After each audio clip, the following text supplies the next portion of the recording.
एक सवाल जो राजनीति से लेकर समाज शास्त्र से लेकर दर्शन शास्त्र तक लगातार बहस में और चर्चाओं में रहता है, व्यक्ति बनाम संस्था, इंडिविजुअल वर्सेज इंस्टीट्यूशन, कि व्यक्ति महत्वपूर्ण है या संस्था महत्वपूर्ण है, व्यक्ति आगे रखा जाए या संस्था को आगे रखा जाए।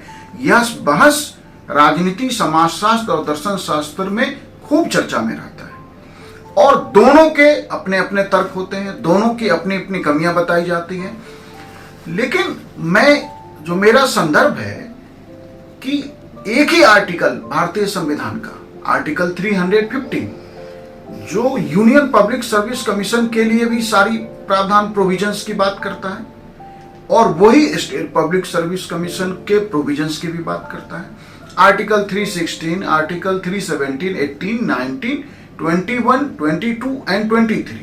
तो आर्टिकल 315 से लेकर 323 तक यूनियन पब्लिक सर्विस कमीशन और स्टेट पब्लिक सर्विस कमीशन के सारे डिटेल प्रोविजन कि अध्यक्ष कितने होंगे, सदस्यों की नियुक्ति कैसे की जाएगी, कितने सदस्य होंगे, उनके अधिकार क्या होंगे, कर्तव्य क्या होंगे, कैसे वो ऑटोनॉमी के साथ काम करेगा।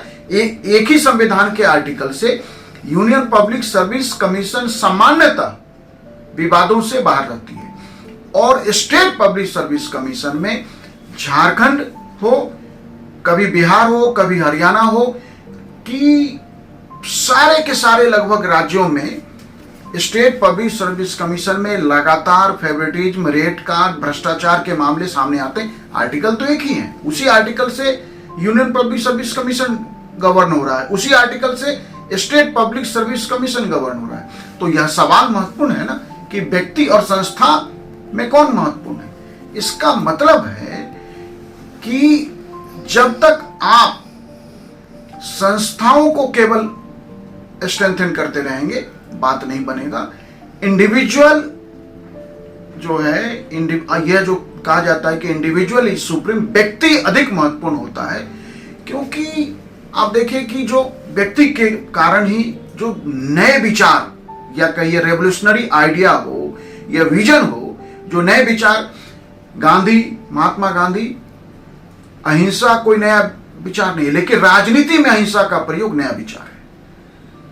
महात्मा बुद्ध ने समाज को नए विचार दिए, सुकरात ने समाज को नए विचार दिए, अल्बर्ट आइंस्टीन ने नए आविष्कार दिए समाज को, और दूरदर्शी नीतियां जैसे अब्राहम लिंकन अमेरिकन राष्ट्रपति हो या भारत को लेके आप कह सकते हैं जवाहरलाल नेहरू।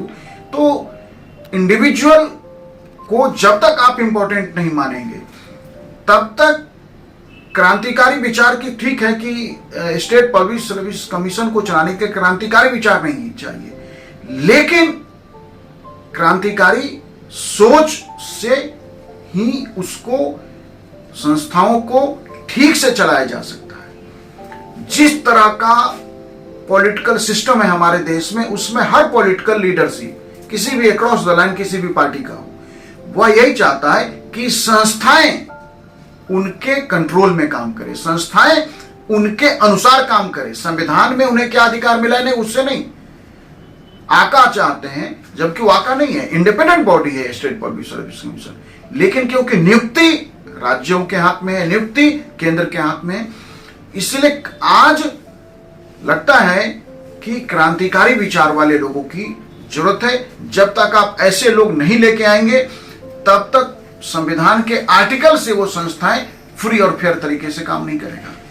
और जिस तरह का संकट सामने आया है स्टेट पब्लिक सर्विस कमीशन में, रेट कार्ड की पीटी का यह रेट, मेंस का यह रेट, इंटरव्यू का यह रेट, उसमें मजबूत और कुशल लोगों को अध्यक्ष बनाना पड़ेगा, ऐसे लोगों को सदस्य बनाना पड़ेगा, तभी वह साख बहाली के लिए त्वरित फैसले कर सकते हैं और संस्थाओं के नियमों के जाल में सिर्फ संस्थाएं नहीं फंसी रहे, बल्कि संस्थाएं फ्री और फेयर काम करे, इस दिशा में काम हो सकता है। ठीक है कि उसकी अपनी कमियां होती है कि जहां व्यक्ति को अधिक हम महत्व दे देते हैं तो कहा जाता है कि व्यक्ति के महत्वपूर्ण होने से तानाशाही का खतरा रहता है, अस्थिरता आ जाती है, क्योंकि पूरी व्यवस्था जब व्यक्ति के आसपास घूमती है, उस व्यक्ति पे निर्भर होती है, तो उसके न होने से, उसके बाहर हो जाने से संस्थाएं कमजोर पड़ जाती है। लेकिन यह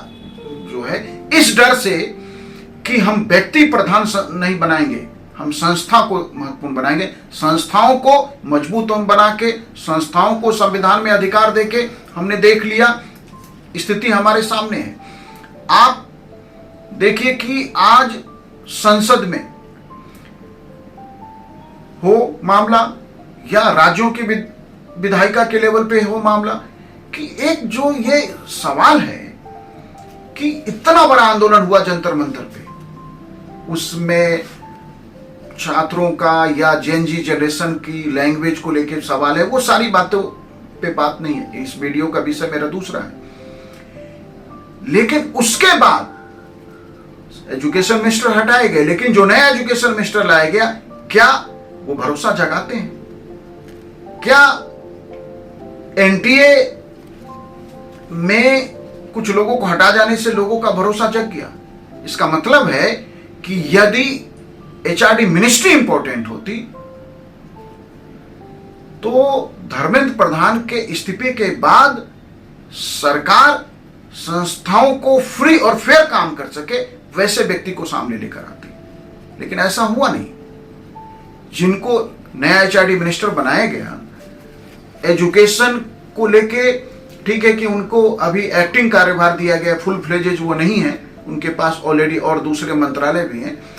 तो भारत में सारी संस्थाएं, हमने एक बहुत सारी संस्थाएं बनाई, सबसे महत्वपूर्ण संस्था तो देश की हमारी संसद है, और संसद में मोर देन 300 सांसद हैं लोकसभा और राज्यसभा के, जिन पे आपराधिक मामले हैं और कई पे तो गंभीर आपराधिक मामले हैं। मतलब कहां पहुंच गया संस्था आपका? तो इसका मतलब है कि संस्थाओं को ही केवल महत्वपूर्ण मानते रहने से इंस्टीट्यूशन बेहतर काम नहीं करता है। इंस्टीट्यूशन में हर समय व्यक्ति महत्वपूर्ण होता है। इंस्टीट्यूशन को केवल फोकस करके चीजों को ठीक नहीं किया जा सकता है।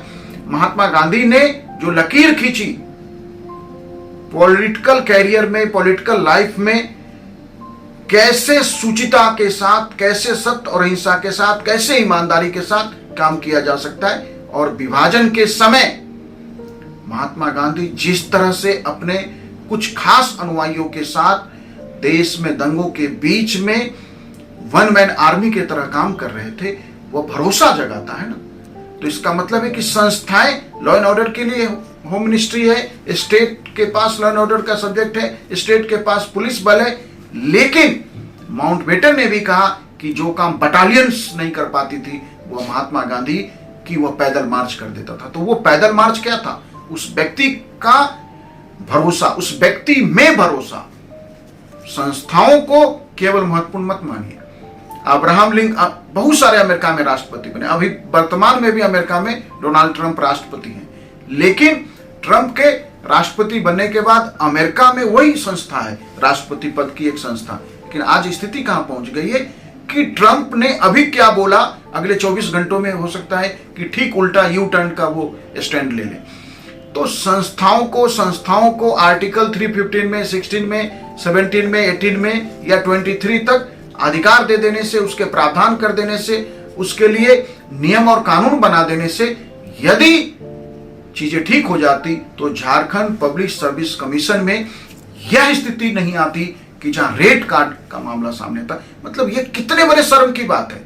अब इस पे राजनीति करने का विषय नहीं है, ये सोचने का विषय है। व्यक्ति महत्वपूर्ण होता है, व्यक्ति को आप अधिकार देने से सिर्फ काम नहीं चलेगा।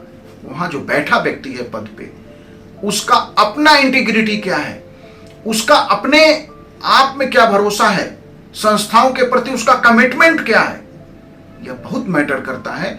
वैसे यह बहस राजनीति, समाजशास्त्र और दर्शन शास्त्र में चलता रहेगा। इस पे हम दोनों के पक्ष, दोनों के विपक्ष कि दोनों के संस्थाएं यदि महत्वपूर्ण हो तो क्या हो सकता है बेहतर, संस्थाओं की कमियां क्या है, और यदि हम सिर्फ व्यक्ति को महत्वपूर्ण माने तो उसके स्ट्रेंथ और उनकी कमियों पे एक अलग वीडियो में बात करेंगे। मेरा यहाँ संदर्भ झारखंड पब्लिक सर्विस कमीशन को सिर्फ यहाँ पे चर्चा में लाना नहीं है, यह बताना है कि झारखंड पब्लिक सर्विस कमीशन हो या बिहार हो या कोई अन्य स्टेट का पब्लिक सर्विस कमीशन हो, उनके अधिकार उसी संविधान से आते हैं, उन्हीं आर्टिकल से आते हैं जिससे यूनियन पब्लिक सर्विस कमीशन अधिकार प्राप्त करता है। लेकिन दोनों के गवर्नेंस में, दोनों के एक्सेप्टेंस में, दोनों के रिजल्ट में, दोनों की परीक्षा की प्रक्रिया में हम कितना अंतर देखते हैं कि इन सारी भ्रष्टाचार, सारी कमियों के बीच